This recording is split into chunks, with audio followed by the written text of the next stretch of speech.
Hello students, welcome back to the white board. मैं हूं साकिर सक्षम और इस वीडियो में मैं हमारी जो पुरानी समुच्चय की क्लास चल रही थी उसी को कंटिन्यू करने वाला हूं। आज का जो वीडियो है वो थोड़ा सा छोटा हो सकता है क्योंकि टॉपिक हमारे पास सिर्फ एक ही है, समुच्चयों का पूरक। तो इसलिए क्लास को शुरू करने से पहले मैं कुछ ज़रूरी बातें कर लेता हूँ तुम लोगों से।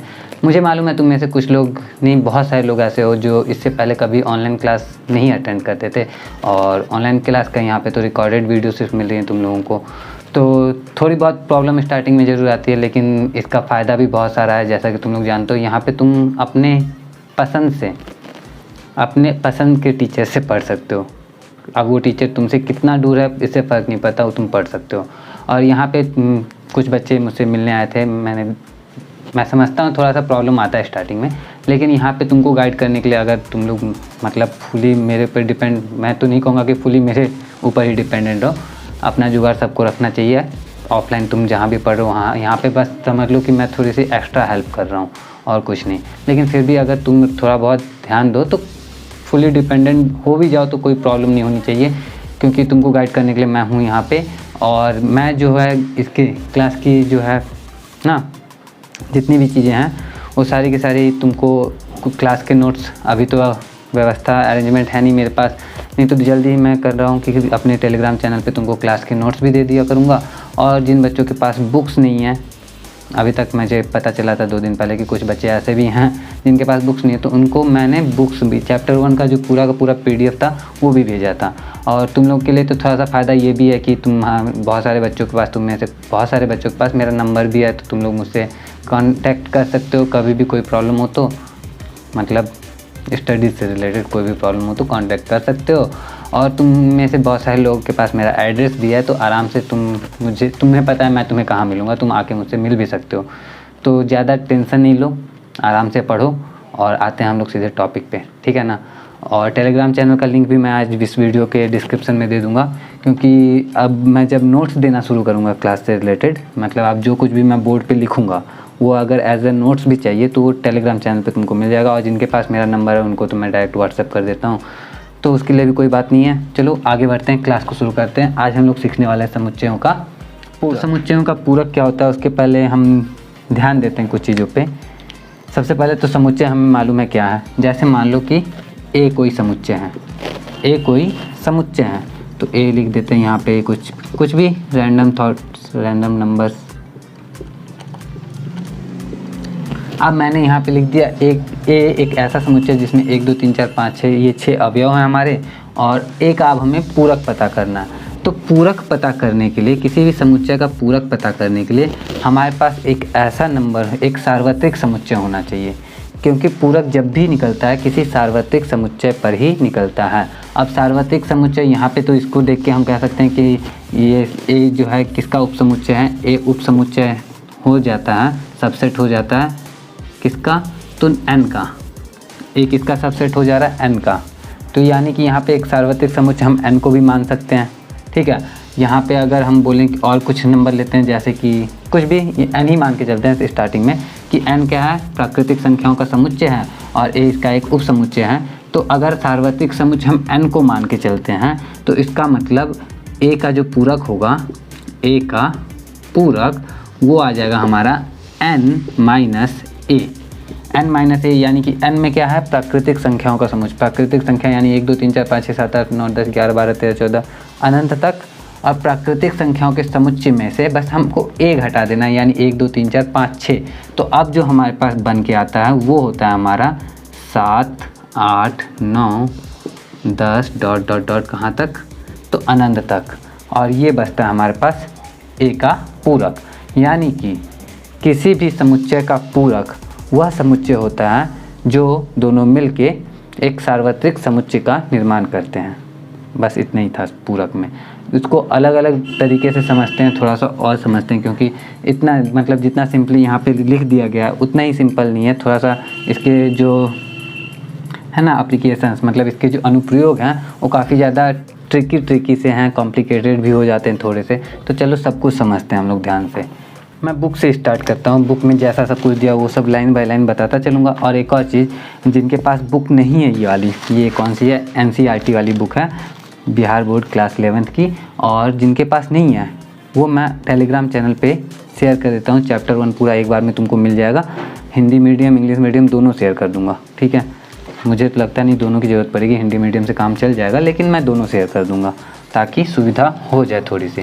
तो यहाँ पे समुच्चयों के पूरक की बात कर रहे थे। तो चलो, अब जरूरी नहीं है कि सार्वत्रिक समुच्चय जो हमारा n ही हो, सार्वत्रिक समुच्चय कुछ भी हो सकता है। अब यहाँ पे मैं एक एग्जांपल ले लेता हूँ, छोटा सा एग्जांपल। मान लो कि मैंने लूडो खेलने के लिए एक डाइस लिया, तो डाइस पे जितने भी नंबर्स दिखाई दे रहे हैं उसको अगर मैं सार्वत्रिक समुच्चय मानता हूँ तो वो तो 1 2 3 4 5 और 6। तो अगर मैं इसको सार्वत्रिक समुच्चय मानता हूँ और एक कोई नंबर है, जैसे मैं चाहता हूँ कि मेरा 6 आ जाए, तो 6 आ जाए, तो 6 आ जाना मेरा क्या है, एक डिमांड है। 6 समुच्चय मान लिया मैंने, एक एकल समुच्चय है, तो ए में 6 है, तो ए का जो पूरक होगा, ए का जो पूरक होगा उसको हम लोग ऐसे डैश से इंडिकेट करते हैं, ठीक है। तो ए डैश जो होता है वो सीधे सीधे होता है u माइनस ए। यू में क्या था, 1 2 3 4 5 6 और ए में था सिर्फ 6, तो 6 को हटा दो, इसमें से जो बच गया वो ए डैश है। 1 2 3 4 5 और 6, और इस तरह से आ जाता, सॉरी 6 तो हट गया ना, तो बचता है 5। ये हो गया हमारा ए डैश। इसको हम ए नहीं भी बोलते हैं, ए डैश को हम लोग ए नहीं भी बोलते। ए नहीं क्यों बोलते हैं, ध्यान देना समझना। ए तो ये हो गया 6, तो ए नहीं की यानी कि 6 को छोड़ दो, बाकी सारे किछ आ जाता है। तो ये होता है हमारा समुच्चय का पूरक।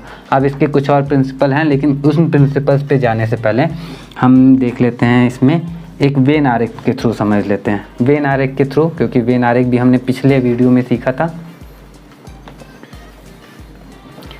तो वेन आरेख, जैसे मान लो ये है हमारा एक सार्वत्रिक समुच्चय U और ये है हमारा एक समुच्चय A। अब हमको इसमें दिखाना है A का पूरक। तो A का पूरक क्या होगा, बाकी जितनी भी चीज़ें बची हैं, A को छोड़ के जितनी भी चीज़ें बची हैं वो सारी A के पूरक ही हैं, वो सारी की सारी A की पूरक हैं, और इसको हम लोग कहते हैं A डैश, ठीक है, या A नहीं भी बोलते हैं उसको। तो अब ध्यान देना, A बराबर हमें मिला क्या, U माइनस ए डैश, सॉरी ए डैश बराबर U माइनस ए, और इसी तरह से A बराबर भी हमें मिल जाएगा U माइनस ए डैश, ठीक है। तो ये कुछ फार्मूले बीच में से निकल के आ रहे हैं, तो इनको भी हमें क्या करना है, याद रखना है। अब आगे बढ़ते हैं थोड़ा सा। अब बुक में जो इसकी परिभाषा दी गई है उसको पढ़ते हैं और समझने की कोशिश करते हैं। इसमें लिखा हुआ है, मान लीजिए U एक सार्वत्रिक समुच्चय है। मान लिया कि U क्या है, एक सार्वत्रिक समुच्चय है, और A U का एक उप समुच्चय है। A क्या है, U का एक उप समुच्चय है। अब ये सबसेट वाला साइन है। तो A का पूरक समुच्चय U के उन अवयवों का समुच्चय है जो A के अवयव नहीं है, यानी कि A का जो पूरक होगा वो उन अवयवों का समुच्चय होगा जो A में नहीं है। सिंपल सी बात है। अभी यही तो मतलब यही एक्सप्लेन किया था ना कि U अगर कोई मान लो सार्वत्रिक समुच्चय, जैसे मान लो U में मान लिया 1 2 3 4, सिर्फ 4 तक मैंने U में मान लिया, और A में मैंने क्या मान लिया, A में मैंने मान लिया सिर्फ 1 और 2, तो A नहीं में क्या आएगा, U एक सार्वत्रिक समुच्चय अगर है और A क्या है, U का एक उप समुच्चय है। A U का एक उप समुच्चय है जैसा कि दिख ही रहा है, तो A का जो पूरक है वो ऐसे समुच्चयों का, ऐसे अवयवों का समुच्चय है जो A में नहीं है। बस यही सिंपल सा था हमारा। अब आगे बढ़ते हैं। एग्जाम्पल देखो, एग्जाम्पल दिया हुआ है जो उदाहरण नंबर 20 दिया है। मान लीजिए U बराबर दिया है, A बराबर दिया है और A डैश ज्ञात करना है। मानने की ज़रूरत ही नहीं है यार, यही मैंने अभी बताया था थोड़ी देर पहले। मैं उदाहरण नंबर 21 पे आ जाता हूँ। तो मान लीजिए U एक सह शिक्षा विद्यालय के कक्षा 11 के सभी विद्यार्थियों का सार्वत्रिक समुच्चय है। U क्या है, कक्षा 11 के सभी विद्यार्थी, ये हो गया U क्या हो गया, सभी विद्यार्थी, कक्षा 11 के सभी विद्यार्थी हो गए U में। अब A दिया हुआ है हमारा उसी विद्यालय की सभी लड़कियाँ, सभी लड़कियाँ। अब तुमसे पूछा है कि A नहीं, यानी A का पूरक क्या होगा, तो A का पूरक बाकी बच गया जो वही ना होगा, यानी कि सभी लड़के, उसी विद्यालय के सभी लड़के। तो यही होता है हमारा पूरक, ठीक है। अब इसके जो कुछ प्रिंसिपल हैं उनको ऐसे समझ लो कि अगर, या फिर प्रिंसिपल से पहले उदाहरण भी बाकी सारे समझ लेते हैं हम लोग, ठीक है ना। ज़्यादा मुश्किल नहीं है, ध्यान दोगे तो समझ में आएगा। और चलो आगे बढ़ते हैं, सीखते हैं। यहाँ पे कुछ फॉर्मूला हमारे सामने आ रहा है, जैसे देखो ए डैश, ये दो अलग अलग है ना समुच्चय। तो अगर हम ए यूनियन ए डैश करते हैं तो यूनियन में क्या होता है, या तो ए नहीं, यानी कि इसमें तुम्हारा हमेशा आ जाएगा सार्वत्रिक समुच्चय। ए यूनियन ए डैश करेंगे तो हमेशा सार्वत्रिक समुच्चय आ जाएगा। क्यों? क्योंकि सभी लड़के और सभी लड़कियां दोनों आ जाएंगे तो सभी के सभी विद्यार्थी हो गए, जो कि यू है। तो ए यूनियन ए डैश करते हैं तो यूनिवर्सल सेट आ जाता है, यानी सार्वत्रिक समुच्चय। और यहीं पे ए इंटरसेक्शन ए डैश करते हैं तो यहाँ पे फाई आ जाता है। क्यों? क्योंकि दोनों में कॉमन कुछ भी है ही नहीं, दोनों के अवयव कभी भी मैच नहीं करते हैं, तो इस वजह से यहाँ पे फाई आ जाता है, फाई जो कि रिक्त समुच्चय को निरूपित करता है। तो ये दोनों भी हमें क्या करना है, बस याद रखना है चीज़ों को। और याद क्या रखना है, समझ लोगे एक बार तो याद रखने की ज़रूरत ही नहीं पड़ेगी, लेकिन मुझे लगता है तुम्हें ज़रूरत पड़ सकती है क्योंकि तुम स्टूडेंट हो। अब हमें एक नियम सीखने को मिल रहा है, डी मॉर्गन का नियम। लेकिन डी मॉर्गन के नियम, चलो डी मॉर्गन का नियम पहले देख लेते हैं, बाकी पूरकों के कुछ गुणधर्म हम लोग देख लेंगे बारी बारी से। तो डी मॉर्गन का जो नियम है वो ये है कि अगर ए यूनियन बी है, ए यूनियन बी, इसका हमें पूरक पता करना है, तो ए का पूरक इंटरसेक्शन बी के पूरक के बराबर होगा, ठीक है। और अगर ए इंटरसेक्शन बी का हमें पूरक पता करना है तो ए का पूरक यूनियन बी का पूरक कर देंगे तो हमें मिल जाएगा। और इसी को हम लोग कहते हैं डी मॉर्गन का नियम, ठीक।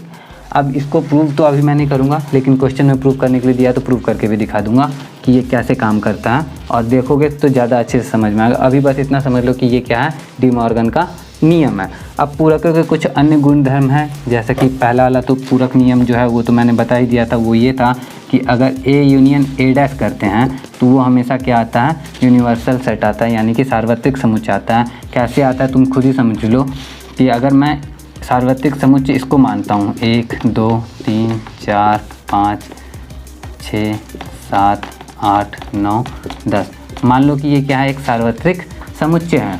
और ए में मैंने क्या मान लिया, ए में मान लिया मैंने 2 4 6 8 और 10।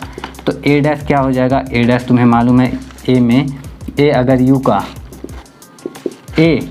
का एक उप समुच्चय है तो ए डैश ऐसे अवयवों का समुच्चय है जो ए के अवयव नहीं है, यानी कि 1 3 5 7 9। एक बार फिर से बोल रहा हूँ, ध्यान से सुनना, ठीक है।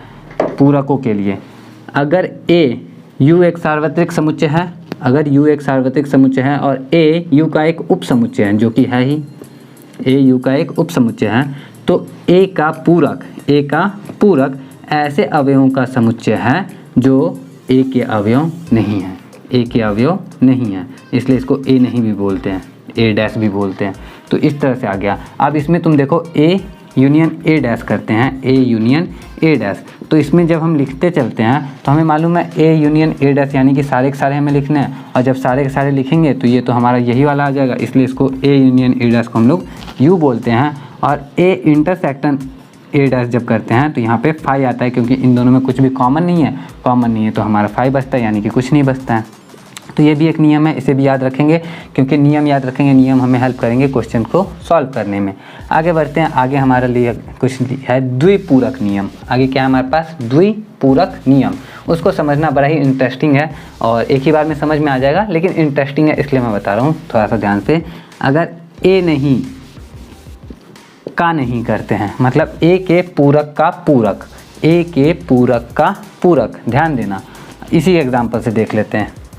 ये एक सार्वत्रिक समुच्चय अगर मान लेते हैं कि ये एक सार्वत्रिक समुच्चय है और ए का पूरक ये आया है। अब इसका जब पूरक करेंगे तो इसका पूरक क्या आ जाएगा हमारे पास, इसका पूरक यानी कि ऐसे अवयवों का समुच्चय जो इसमें नहीं है, यानी कि बचे ये वाले सारे। तो ये लिख लेते हैं हम लोग 2 4 6 8 और 10, और हमारे पास बचता है ए, यानी कि ए के पूरक का जब पूरक निकालते हैं तो आता है वापस से ए नहीं इसलिए ए। उम्मीद करता हूँ कि समझ में आया होगा, ज़्यादा कॉम्प्लिकेटेड नहीं है, आ ही गया होगा। नहीं आया, बाय चांस नहीं आया तो वीडियो को रिपीट करके देख सकते हो, इतने समझदार हो कि 2 बार देखने पे समझ में तो आ ही जाएगा, ठीक है ना। आगे बढ़ते हैं हम। अब नियम फाई, और ये फाई रिक्त समुच्चय है, और u क्या है, एक सार्वत्रिक समुच्चय है। तो रिक्त समुच्चय का जब पूरक निकालेंगे तो वो हमारा सार्वत्रिक समुच्चय आ जाएगा, और सार्वत्रिक समुच्चय का पूरक निकालेंगे तो वो हमारा रिक्त समुच्चय आ जाएगा।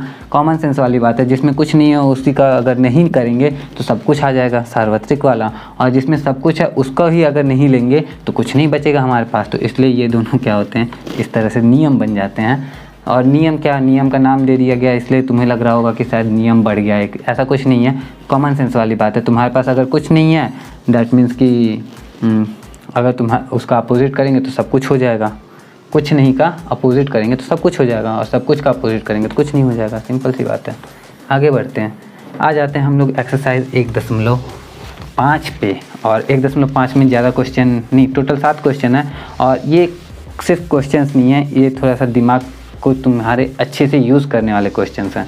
तो चलो मैं थोड़ा बहुत हर एक क्वेश्चन, जैसा कि हर वीडियोज़ में करता आ रहा हूँ, हर क्वेश्चन से रिलेटेड तुम्हें हिंट कर दूंगा कि कैसे कैसे सॉल्व होगा। और उसके बाद क्या करना है कि अगर तुम्हें कोई प्रॉब्लम रह जाती है तो तुम क्या करोगे, बुक तो मैं मतलब चैप्टर 1 का जो है PDF वो मैं तुम्हें दे ही दूंगा टेलीग्राम पे, वहाँ से ले लेना।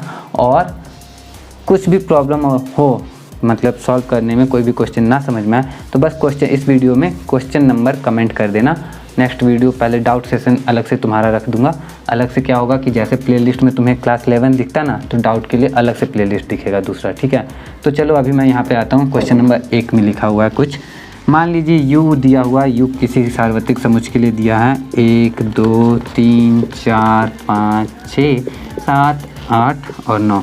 तो ये हमारा दिया हुआ है, a दिया हुआ है हमारे पास कुछ 1 2 3 और 4, b भी हमारे पास कुछ दे रखा है 2 4 6 और 8, और c भी हमारे पास है। तो चलो c को इधर लिख लेते हैं हम 3 4 5 और 6।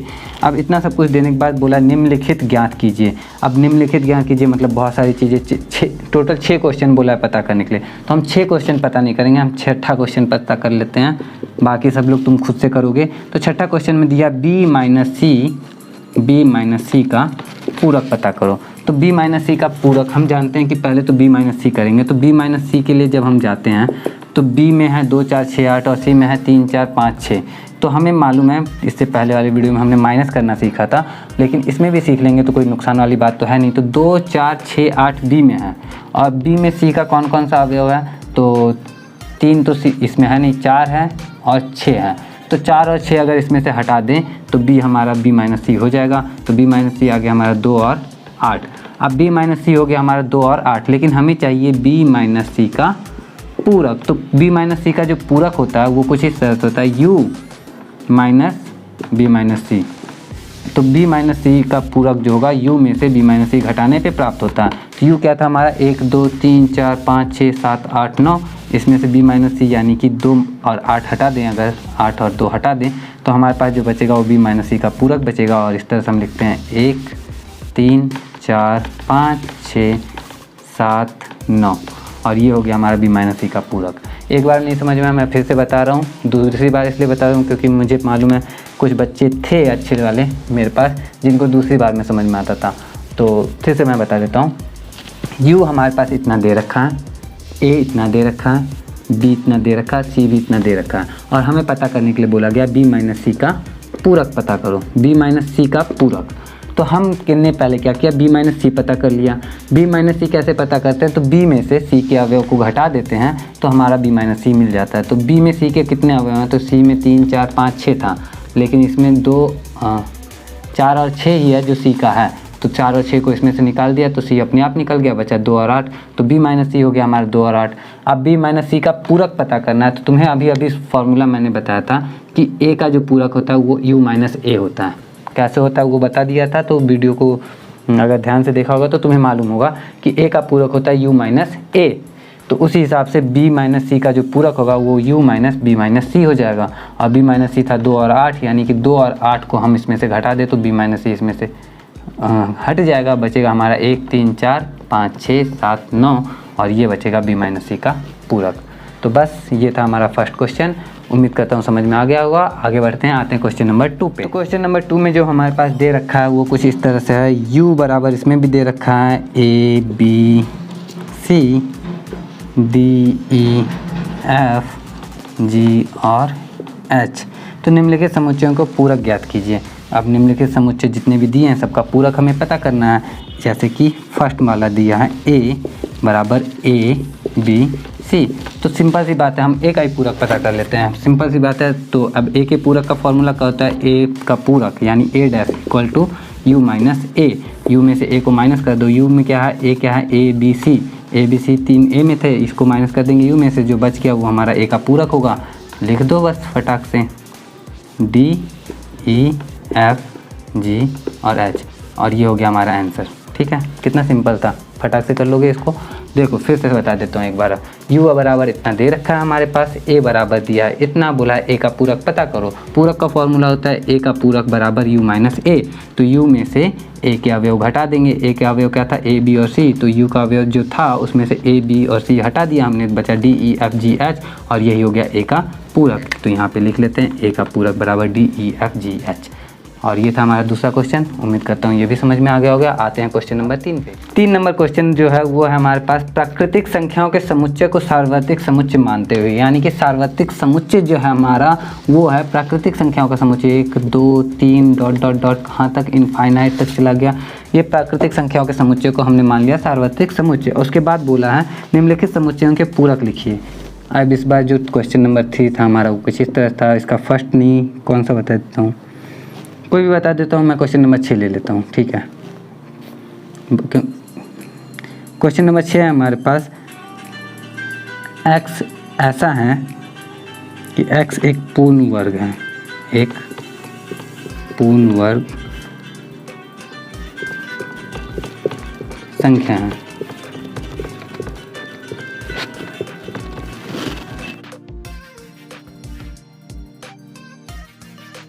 जब भी रिकॉर्डिंग से पहले फ्लाइट मोड पे डालना भूल जाता हूँ, फ़ोन डिस्टर्ब करता ही करता है।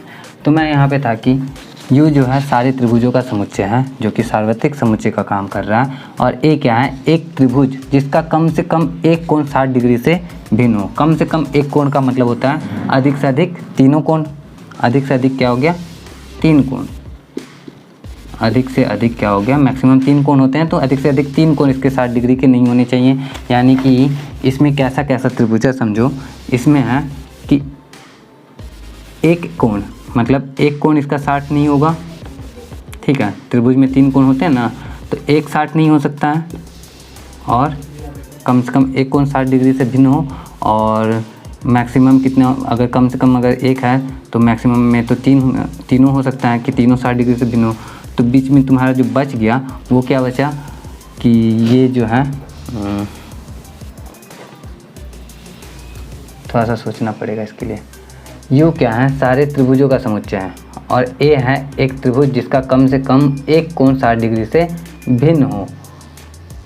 यानी कि इसमें ऐसे त्रिभुज सारे आ रहे हैं कि जिसका एक कोण, कम से कम एक कोण ऐसा हो जो 60 डिग्री का ना हो। तो अगर मैं इसमें ए का जो वो है कॉम्प्लीमेंट है, यानी कि पूरक है, जो ए को कंप्लीट कर सकता है, मतलब एक साथ मिलकर सार्वत्रिक समुच्चय बना सकता है, वो ये हो सकता है कि ए में, ए डैश में समबाहु त्रिभुज अगर हम ले लेते हैं। कौन सा त्रिभुज ले लिया हमने, समबाहु त्रिभुज। तो समबाहु त्रिभुज लेने से फ़ायदा ये हो जाएगा हमारा कि ए का जो पूरक है, ए का पूरक उसमें समबाहु त्रिभुज, क्योंकि इसमें एक भी कोण ऐसा नहीं होगा जो 60 डिग्री से भिन्न होगा। तो इसमें जो बच गए सारे, वो सारे समबाहु त्रिभुज होगा। तो इसका जो हमारा आंसर होगा वो समबाहु त्रिभुज हो जाएगा। थोड़ा सा मतलब मैं फिर से एक बात बोल रहा हूँ कि ये जो है पहले, इससे पहले जो तुम सॉल्यूशन करते थे, बहुत बड़े बड़े सॉल्यूशन को सॉल्व करते थे, तो वे उससे थोड़ा सा डिफरेंट है। इसमें थोड़ा सा दिमाग लगाना पड़ सकता है ज़्यादा। तो है तो जो है जैसा है हमें चुपचाप एक्सेप्ट करना है, क्योंकि कंप्लेन करने का ऑप्शन तो हमारे पास है ही नहीं ना। तो जो भी है सामने से एक्सेप्ट करो उसको, और भिड़ जाओ अच्छे से कि कोई बात नहीं, तुम कितने भी कॉम्प्लिकेटेड हो मैं तुम्हें सॉल्व तो कर ही लूँगा। चलो आगे बढ़ते हैं, हम लोग देखते हैं लास्ट क्वेश्चन हमारा, क्वेश्चन नंबर 7 जो है। पहले इसको इरेज कर लेता हूँ। मैंने सोचा था वीडियो छोटा बनेगा, लेकिन मुझे नहीं लगता कि वीडियो छोटा हुआ होगा। फिर भी कोई बात नहीं, इम्पॉर्टेंट ये नहीं कि वीडियो छोटा है या बड़ा है, इम्पॉर्टेंट ये है कि हमें चीज़ें अच्छे से समझ में आनी चाहिए। बाकी समझने में किसी को कोई प्रॉब्लम रहे तो कमेंट ज़रूर कर देना, क्योंकि कमेंट करोगे तभी मुझे पता चलेगा, ऐसे तो मुझे पता चलने नहीं वाला। तो चलो क्वेश्चन नंबर 7 देखते हैं। निम्नलिखित कथनों को सत्य बनाने के लिए रिक्त स्थानों को भरिए। ये ज़्यादा मुश्किल नहीं है, जल्दी से ख़त्म हो जाएगा। सिंपल सा देखो, 7 का पहला ए यूनियन ए डैश, क्या आएगा तुमको बताना है। खाली जगह, इसको सही करने के लिए खाली जगह। अब एक ही मैं बताने वाला हूँ, बाकी तुम खुद से कर लोगे। तो ए यूनियन ए डैश करते हैं तो हमें मालूम है इसका फॉर्मूला क्या होता है, हमने तो याद ही किया था, वो होता है यूनिवर्सल सेट। इस वजह से इसके में खाली जगह में ये भर देंगे हम लोग और हमारा काम हो जाएगा। तो क्वेश्चन नंबर 7 के साथ ही हमारा जो वीडियो होता है यहाँ पे होता है ख़त्म। आज के लिए इतने ही रखते हैं, हम लोग मिलेंगे नेक्स्ट वीडियो में प्रश्नावली 1.6 के साथ। तो बस, अब अगर वीडियो अच्छा लगा हो तो लाइक कर देना, नहीं अच्छा लगा हो तो डिसलाइक कर देना 2 बार, ठीक है। फालतू जोक मार रहा हूँ मुझे पता है, कोई बात नहीं। तो बस मिलता हूँ मैं तुम लोगों से नेक्स्ट वीडियो में। टिल देन अपना ख्याल रखना, क्योंकि तुम जानते हो तुम्हारा ख्याल और कोई नहीं रखने वाला है, ठीक है। बाय।